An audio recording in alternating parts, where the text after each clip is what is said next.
Hey, what's up? I'm Callum, and I haven't slept in quite a long time, so it's time for a review.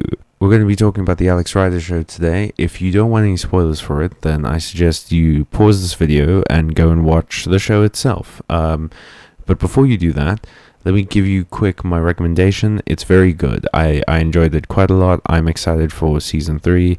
I think it's just a good show. It's got great writing and acting and visuals, and the soundtrack bangs like you wouldn't expect it to, but it does. It's a really good show. Go and watch it. And for those of you who are cool with spoilers, I'm going to assume that all the spoiler people have left. So just real quick, like, it's kind of weird that there are Nazi plastic surgery clones in this one, right?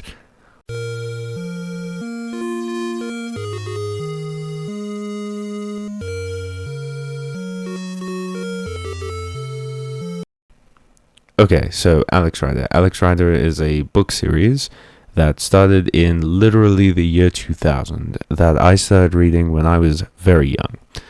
I didn't start in the year 2000.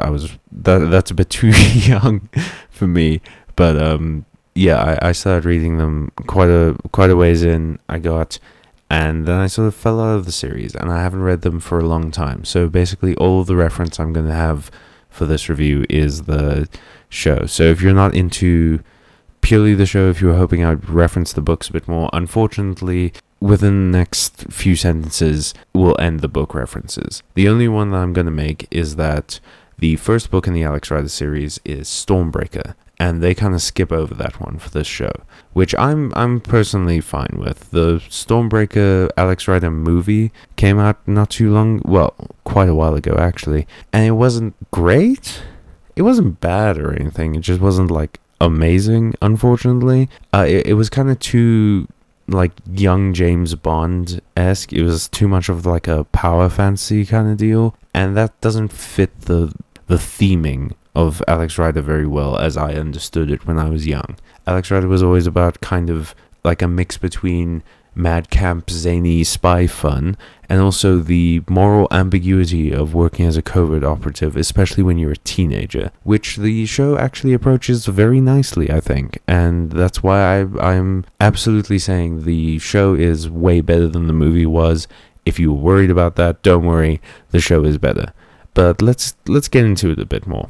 Let's start off with a plot summary. I'm going to be talking about both seasons of the show that are currently out, so I'm just going to summarize them both right now, because I'm going to sort of switch between both of them when I start talking about the good points and the bad points. The first season of Alex Rider takes place from the book Point Blank. Basically, there's a school in France, in like the French Alps, I believe, where a lot of rich kids are being sent if they're unruly. Like, their parents send them there for correctional behavior psychology, I guess, and they're kind of like a really suspicious facility, especially when one of the kids comes back from Point Blank and then his father is mysteriously murdered by walking into an elevator that doesn't exist. That gets revealed to be because of holograms, and that's kind of where you find out that Alex Rider is a little bit more like on the sci-fi side of spy movies than on the like the Man from U.N.C.L.E. side. I should have better spy movie pulls than that, I'm sorry, but you know, that's what I'm talking about. It's not pure covert operations, political espionage and stuff. It's also kind of madcap, like gadgets and sci-fi things and holograms and Nazi plastic surgery clones, which does happen, and we're going to talk about that in a minute because I want to bring that up again. But yeah, basically Alex is a teenager in London whose uncle works for a bank. His uncle dies in a mysterious car crash that resulted because of his uncle going over the speed limit, but Alex, being the smart young man that he is, realizes that that's pretty much impossible because his uncle never drove over the speed limit. He gets embroiled in a connection with the department, which is the actual job that his uncle has underneath the cover of being a banker. It's very succinctly put by Alan Blunt in the show, who's actually played by the guy who does Stannis in Game of Thrones, which I thought was cool to see him again, that MI6 is like the British government agency that gathers the information, and the department is the government agency that uses the information. So they're covert operatives in the most literal sense of the word. Now, Alex gets sort of caught up in all of this because they require him to infiltrate a place called Point Blank, the school I mentioned earlier, and he agrees to it on the condition that he's trying to find his uncle's murderer. We get introduced to all of Alex's friends and his caregiver Jack and his main friend Tom, and their life together. Alex has to go and learn his cover details, and he goes into the school and he makes some friends there, and he realizes that the plan of Point Blank is for the doctor, whose name I have totally forgotten, to basically clone himself and then perform intricate plastic surgery, repeated plastic surgeries by this weird underground doctor who kind of just disappears. I think he gets murdered, but I don't remember, to make all of the clones look like these rich teenagers, so that this guy can get power and basically become the fascist ruler of everything. That's the kind of show we're working with here. Then Season 2 kicks off. Season 2 is about a game developer named Damian Cray, who's played by the guy who played Captain Flint in Black Sails. Also cool to see him still working. Damian Cray is a game developer of the most popular recent game, Feathered Serpent, and there's a journalist that Alex befriends the daughter of, who is writing a book about him. When the mysterious man with the scar, there's a mysterious man with the scar, by the way, he killed Alex's uncle. When he appears in Cornwall, it results in a couple of things. Now, I didn't really explain this earlier, and I probably should have, but Alex has been undergoing sort of psychological evaluations, and it's been revealed that he's seeing this guy everywhere. He was totally freaked out. He met this guy at Point Blank. This guy seemed to recognize him. The guy's name is Yasin Grigorovich. I'm just going to call him Yasin, or Yasin the Assassin. Yasin seemed to recognize Alex at Point Blank, and that freaked Alex out. So he's been seeing him everywhere as a PTSD response. So they take a vacation to go to Cornwall, where Alex sees him again driving an internet repair truck away from the house that this girl Sabine's father is working at currently. In proper spy movie fashion, the house explodes. Alex saves the father, but the father is put into a coma. No one believes him when he says it's Yasin. He tries to get the police to call the department. They've changed their numbers. This branches off into a parallel story of the department trying to look for a hacker who hacked the Pentagon, named Smoking Mirror, while Alex is attempting to convince everyone that Yasin is back in the country and is targeting this people. Eventually these stories collide when it's revealed that Smoking Mirror is working for Scorpio, the organization that employs Yasin, and Yasin kills Smoking Mirror after it's sort of revealed that Smoking Mirror got in contact with this journalist that was writing the book about Damian Cray. Damian Cray eventually is revealed to be the big villain. He's trying to get everyone to download his new update of the game, Feathered Serpent 2, so that all of their computers can be linked up in a supercomputer so that they can hack the Pentagon faster than the Pentagon can react and get the nuclear launch code so that they can target, I believe it was something like the fields in which drugs are grown in specific parts of the world, because Damian Cray's older brother succumbed to a drug addiction when he was very young. So Damian Cray hates drugs now. Fair enough. So that's basically the plot. You've got Alex Rider, young teenager, embroiled in a morally ambiguous world of espionage with these sort of James Bond-esque villains who have these big, wild plans of world domination and ending the war on drugs by starting a nuclear war, and you're stuck in the middle of it. First things first, I want to end this video on a positive note, so we're going to start with the bad things. Okay, let's get this out of the way. It is very weird tonally when we go from Alex Rider going through torture, proving how tough he is, being in this weird intrigue school with lots of mystery, to literal clones of an old Nazi supporter who gets them plastic surgery to look like rich kids so he can take over the world. It's very weird. I remember I was watching the series actually, and I thought it was because they do this really cool thing with it where the kids get disappeared. Basically they have to go for medicals or whatever, and they come back and they're weird. They're like these two other kids who were strange when Alex arrives there, and they do everything almost in perfect sync. And I thought that the reveal was going to be that they're brainwashing the kids or something, hypnotizing them or whatever, and then it's revealed no. It's the guy who's running the facility is cloning himself and getting them plastic surgery to look like the kids. Obviously. It's so weird.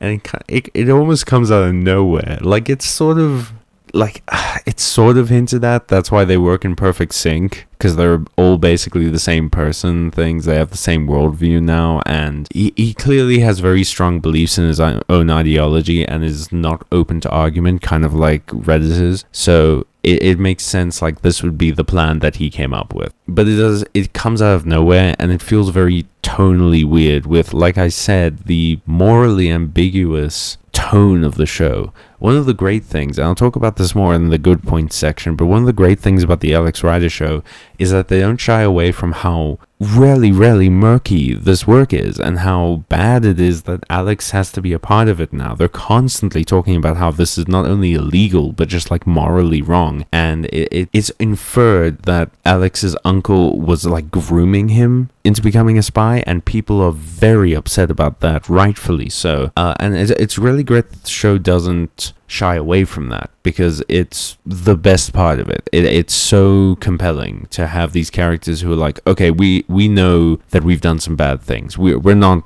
like stupid. We understand that, but this is a new low, and I am not comfortable with it. And that's great to see. That adds so much depth and humanity to spies who kind of have to kill that side of themselves to do their work properly. A similar thing kind of happens in season 2, where it feels like a lot of stuff is just sort of convenient, like how Alex has to, in season 2, impersonate a famous gamer who gets invited to this big event so that he can steal Damian Cray's like beta version of the game in an event, so that he can sort of see if there's like a weird thing about the code, like why is it worth killing people over.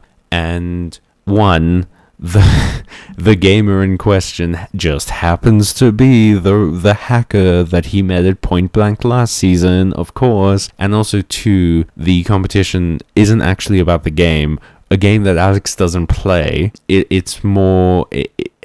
It gets explained that they're using like haptic suits, and it's basically the cutting edge VR that all gamers love and stuff. But it seems awfully convenient that it's something physical that you have to do rather than like actually playing the game, so that Alex can do it and be good. It is done well, the scene, because it shows like, you know, the unhinged nature of Damian Cray when his plans are being disrupted. But it does reek of like plot convenience. Other than that, there's not a lot that's bad about the show, honestly. It's a little disappointing sometimes that Alex is so hyper competent, which does kind of remove some of the tension from the story, but it's not like bad, okay? It's not done poorly. It's still very interesting to see Alex, and he's still quite a compelling character. It just sometimes it feels like it would have been more interesting if he wasn't super good at all things physical, if he couldn't just like snowboard on a makeshift ironing board without prior explanation, you know? But whatever. It's kind of explained in that whole like his uncle is grooming him kind of deal, but whatever. So bad points, the show can be kind of goofy. A lot of things seem sort of conveniently set up so that Alex can be good at them, and Alex is sort of too capable to rarely be in any danger. But luckily that doesn't affect most of the show, because it's not about Alex being in danger. This isn't James Bond, you know? It's not like we have to strap him to a table with a laser pointed at him. It's supposed to be kind of goofy, and the interesting parts of the intrigue, not the set pieces, as it were. On to the good points. The good points are plentiful. Like I said earlier, it's great at doing the whole spy intrigue thing. It is great at doing the morally ambiguous thing. It is great visually and sound-wise and acting-wise, which is fantastic, because there's a lot of like teen characters in this. And sometimes it's very hard to get, obviously not teenage actors to be teenagers. But every teen in this movie, in this series, feels like a teen. I think they probably are teens. I don't know. But if they weren't, then super good acting, guys. But it's totally believable. It felt very real and very good. it made me forget I was watching a TV show most of the time, which is exactly what you want. It's very compelling. I really enjoy how they focus on certain characters for certain things, like they focus on the interactions between Jack, the caregiver, and Mrs. Jones, who's Alex's handler, and how they're like both in this position of having to care for Alex, with Mrs. Jones having to placate Jack because she's obviously, she's from this world. She understands how dangerous it is, but she also knows that this mission in particular isn't that dangerous and it's absolutely necessary. And that's the terrifying thing about it, is that no one is comfortable with this, but it's necessary. And that's great. I think Alex Rider in particular is such a good character for this kind of thing, because this was a big deal back in the early 2000s. It was like young adult catnip. The idea of being a spy, it's basically magical realism. It's akin to the Persona games, of having that like secret world double life angle where you get this secret that makes you special. Alex Rider has the safety of home to go back to, the safety of his regular life, his social interactions, but he also has this second side that's dangerous and interesting, and that's something that everyone in the audience wants. I mean, I don't think anyone can say that they didn't have that fantasy when they were sitting at work or at school or whatever, of like being attacked by ninjas or touching a brick at one point and it opens a portal to a magical world or something, and you always had a way to get back home. That would be great, and Alex Rider kind of hits all of those notes beautifully. But also, the fact that he's a teenager working as a spy is double brilliant. I should know more words, but it's just that, because teenagers are hard-coded by society to not be taken seriously by authority figures. It's the Stranger Things effect, where they have to gather evidence, they have to sort it out on their own, because they're kids. They can't, just go to the police and say, oh, there's a monster. Who's going to believe them? Alex Rider is a teenager. He can't just, and this is done in the second season so well, where he can't just like go to the departments and say to them, oh, this assassin is in the country and they have to believe him. No, they're going to say, and they do say, like, oh, you obviously got psychologically affected by the last mission. We can't trust you. And so he has to gather evidence. And that's awesome, especially considering he's a spy. So it flows into each other so well. Honestly, the story takes so much time to establish everything, and it doesn't feel wasted, which is great. It can be very easy for stories like this to gloss over that stuff, and it feels like it's unearned. Like, why is this child so capable in a field that he shouldn't totally be capable in? But they do make a point to explain, like, oh, obviously his uncle was training him, and they also don't get caught up in that. And that's the beauty of the show, is that they could very easily get caught up in either the gritty spy side or in the goofy madcap fun side, and they don't. They both blend together very well, and I think that's what makes the show great. Okay, so conclusion time. Alex Rider isn't a perfect show. Not even close. It's got some stuff that's, I don't know, there's some jokes that kind of don't land very well. There are some scenes that feel kind of forced. A lot of the like melodrama between Tom and Alex feel kind of forced sometimes, but for the most part, it's wonderful. Overall, I would say that this is a show that took me totally by surprise. It got recommended to me by two friends, and I absolutely loved it without expecting to. It's great. Absolutely a yes. You should definitely go and watch it. Thank you so much for watching the new video. It took a bit longer than I thought it was going to. I'm still getting used to the new editing software, but hopefully in the future I'll be able to get them out faster.